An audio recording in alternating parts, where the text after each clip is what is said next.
ସମସ୍ତଙ୍କୁ ନମସ୍କାର, ଜୟ ଜଗନ୍ନାଥ। ମୁଁ ମୋର ଜୀବିକା ଜୀବନ କାର୍ଯ୍ୟକ୍ରମକୁ ସମସ୍ତଙ୍କୁ ସ୍ୱାଗତ ଜଣାଉଛି। ଆଜି ଗୋଟେ ଭିଡ଼ିଓ ଆପ୍ସାଇଟ୍ ଉପରେ ଗୋଟେ ବଢ଼ିଆ ଭିଡ଼ିଓ କରାଯାଉଛି, ଯେଉଁଟାକି ଆମେ ଆପ୍ସାଇଟ୍କୁ ବ୍ୟବହାର କରି କିପରି ଗୋଟେ ରୋଗର ନିରାକରଣ କରିହେବ, ତାକୁ ତାରି ସମ୍ବନ୍ଧରେ এই ଭିଡ଼ିଓଟା ବର୍ତ୍ତମାନ ସେୟାର କରିବି ଆପଣଙ୍କ ସହିତ। ପ୍ରଥମେ ଦେଖନ୍ତୁ, ଆମେ ଯେତେବେଳେ ଚାଷୀ ଭାଇ ଯାଉଛେ ଆପ୍ସାଇଟ୍ ନେଇକି ଯାଉଛେ, କାରଣ ଆପ୍ସାଇଟ୍ ଗୋଟେ ଗୋଟେ ଅର୍ଗାନିକ୍ ଜିନିଷ, ତା ବିଷୟ ସହିତ କିଛି ସମ୍ପର୍କ ନାହିଁ, ରୋଗ ସହିତ କିଛି ସମ୍ପର୍କ ନାହିଁ। ତଥାପି କିନ୍ତୁ ଯେହେତୁ ଆମେ ଚାଷୀମାନଙ୍କ ସହିତ ଚାଷୀମାନଙ୍କ ପାଖକୁ ଯାଉଛେ, ସେମାନେ ଯେଉଁ ସମସ୍ୟା ବିଭିନ୍ନ ପ୍ରକାର ଗଛର ସମସ୍ୟା ଉପରେ ଆମ ଉପରେ କହିଥାନ୍ତି, କାରଣ ଚାଷୀର ସମସ୍ୟା ସମାଧାନ କରିବା ହେଉଛି ଆମର କର୍ତ୍ତବ୍ୟ ଦାୟିତ୍ୱ। ତ ଏଇ ଆପ୍ସାଇଟ୍ ମଧ୍ୟ ମୁଁ ବହୁତ କାମ କରିବା ଭିତରେ ବହୁତ ରୋଗର ମଧ୍ୟ ନିରାକରଣ କରିଛି, କିଛି ଜିନିଷ ମିଶାଇକି ଆଡ଼୍ କରିକି କିପରି ଗୋଟେ ରୋଗକୁ ଦୂରୀକରଣ କରାଯାଇପାରିବ ତାରି ଉପରେ ମୁଁ ଭିଡ଼ିଓଟା କରୁଛି। ଯେପରି ଦେଖନ୍ତୁ, ଆଜି ଡେଟ୍ରେ ଗଛର ବର୍ତ୍ତମାନ ବିଭିନ୍ନ ସମସ୍ୟା ବାହାରୁଛି, ତା ମଧ୍ୟରେ ପତ୍ରମୋଚା ରୋଗ ଗୋଟେ ହେଉଛି ମୁଖ୍ୟ ପ୍ରଧାନ ରୋଗ, ଝାଉଁଳା ରୋଗ, ବହୁତ ସମସ୍ୟା ଏମିତି ରୋଗ ଅଛି। ବେସିକାଲି ମୁଁ ଆଲୋଚନା କରିବି ଆପଣଙ୍କ ସହିତ ପତ୍ରମୋଚା ରୋଗକୁ କିପରି ଆପ୍ସାଇଟ୍ ଦ୍ୱାରା କିଛି ଜିନିଷ ମିଶାଇକି କିପରି ଦୂରୀକରଣ କରାଯାଇପାରିବ ତାକୁ ଉପରେ ଆଲୋଚନା କରିବି। ତଥା ପ୍ରଥମେ ଆମେ ଜାଣିବା, ତା ପୂର୍ବରୁ ଆଲୋଚନା କରିବା ପୂର୍ବରୁ ଜାଣିବା ଦରକାର ଆଗେ ପତ୍ରମୋଚା ରୋଗ ହେଉଛି କ'ଣ, କିପରି ସେଇଟା ଆମର ଗଛର କ୍ଷତି କରିଥାଏ। ପତ୍ରମୋଚା ରୋଗ ହେଉଛି ଗୋଟିଏ ଭାଇରସ୍ ଜନିତ ରୋଗ, ଯାହାର ମୁଖ୍ୟ ବାହକ ହେଉଛନ୍ତି ଧଳା ମାଛି।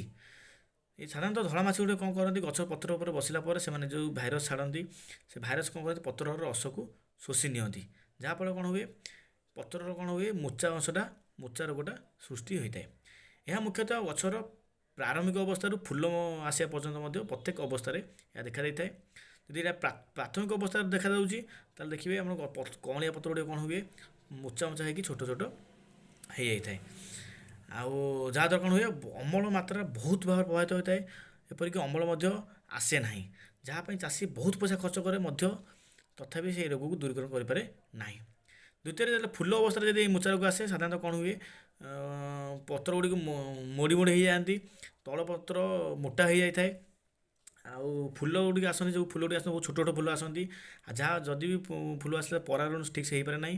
ଆଉ ଯେଉଁ ଫଳ ଗୁଡ଼ିକ ଆସିଥାଏ, ସାଧାରଣତଃ ସେ ଛୋଟ ଛୋଟ ଫଳ ଆସିଥାଏ, ଯାହାଦ୍ୱାରା ଅମଳ 60-70% ଅମଳ ଗୋଟେ ଚାଷୀରୁ କମିଯାଇଥାଏ। ତେଣୁ এই ପତ୍ରମୋଚା ରୋଗ ଯେତିକି ଡେଞ୍ଜର, ଚାଷୀମାନଙ୍କ ପାଇଁ ମଧ୍ୟ ବହୁତ କ୍ଷତିଦାୟକ ଦେଇଥାଏ। ତ ଏହାକୁ ନିରାକରଣ କରିବା ପାଇଁ ପ୍ରଥମେ ଆମେ ଆପ୍ସାଇଟ୍କୁ କିପରି ବ୍ୟବହାର କରିକି ଆକୁ ଦୂରୀକରଣ କରାଯାଇପାରିବ ସେ ବିଷୟରେ ମୁଁ ଆଲୋଚନା କରିବି। ସାଧାରଣତଃ ମୁଁ ଏଇ କାମ କରିବା ଭିତରେ ମୁଁ ବହୁତ ଜାଗାରେ ମୁଁ ଦେଇଛି। ସାଧାରଣତଃ ଯେଉଁ ଧଳା ମାଛି କଥା ଯେଉଁ କହିଲି, କାରଣ ବିଭିନ୍ନ ପ୍ରକାର ଲତା ଜାତୀୟ ଫସଲ, ଯଥା ଲଙ୍କା ଗଛ ହେଉ କି ବିଲାତି ଗଛ ହେଉ, ଆମର ଭଣ୍ଡା ଗଛ ହେଉ, ବାଇଗଣ ଗଛ, ଏଇ ଗଛ ସାଧାରଣତଃ ଆମର ମୋଚା ରୋଗ ଧରିଥାଏ। ଆକୁ ନିରାକରଣ କରିବାକୁ ଗଲେ କ'ଣ କରିବାକୁ ପଡ଼ିବ, ଆମକୁ ଆପ୍ସାଇଟ୍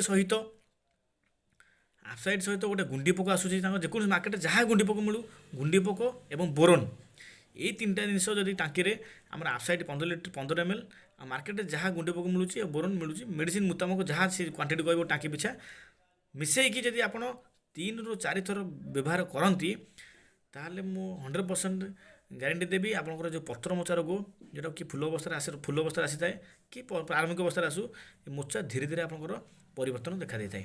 ଯେଉଁଗୁଡ଼ିକ ପତ୍ର ହଳଦିଆ ପଡ଼ିଯାଏ, କାରଣ ପତ୍ର ମୋଚା ହେଲେ ଶିର ପଶରେ କ'ଣ ହଳଦିଆ ପଡ଼ି ପତ୍ର ହଳଦିଆ ପଡ଼ିଯାଇଥାଏ। ଯେଉଁ ପତ୍ର ଡ୍ୟାମେଜ୍ ହେଇଗଲାଣି ସେକୁ ଛାଡ଼ିଦେବା, ଯେଉଁ ପତ୍ର ଗୁଡ଼ିକ ଗ୍ରୀନ୍ ଅଛି, ସବୁଜ ଅଛି, ତାକୁ ଧୀରେ ଧୀରେ ପରିବର୍ତ୍ତନ କରାଯାଇକି ମୋଚାକୁ ବଦଳାଇ ଦିଆଯାଇପାରିବେ। କାରଣ ଏଇଟା ନିଜେ ମୁଁ ପ୍ରାକ୍ଟିକାଲ ମଧ୍ୟ ପରୀକ୍ଷା କରି ଦେଖିଛି। ତ ଏଇଟା ଗୋଟେ ଥିଲା ଏମିତି ଧଳା ମାନେ ପତ୍ରମୋଚା ରୋଗ ଉପରେ ଯଦି ଆମେ ଏହାକୁ ବ୍ୟବହାର କରିବା, ଖାଲି ଗୋଟାଏ ସମୟ ରଖିବା, ଆପ୍ସାଇଟ୍ ଆମ ଟାଙ୍କିରେ 15 ml, ଗୁଣ୍ଡି ପୋକ ଆଉ ବୋରନ୍ ଯଦି ମିଶାଇକି ବ୍ୟବହାର କରୁଛେ, 100% ଆମର ଏ ପତ୍ରମୋଚା ରୋଗକୁ ଦୂରୀ କରିପାରିବା। କିନ୍ତୁ 3-4 ଥର ସ୍ପ୍ରେ କରିବାକୁ ପଡ଼ିବ। ଆଉ ସବୁଠୁ ବଡ଼ ଜିନିଷ ହେଉଛି, ମାର୍କେଟରୁ ବହୁତ ହଜାର ହଜାର ଟଙ୍କା ଖର୍ଚ୍ଚ କରୁଛନ୍ତି ଚାଷୀ, କିନ୍ତୁ ଉପକୃତ ପାଉନାହାନ୍ତି। ଆମ ଟାଙ୍କିରେ ମାତ୍ର 70-80 ଟଙ୍କା ଖର୍ଚ୍ଚ କରି ଏହାକୁ ନିରାକରଣ କରାଯାଇପାରିବ। ତ ମୋତେ ଆଶା କରୁଛି ଏହି ଭିଡ଼ିଓଟା ସମସ୍ତଙ୍କ କାମରେ ଆସିବ। ଜୟ ଜଗନ୍ନାଥ, ସମସ୍ତଙ୍କୁ ନମସ୍କାର।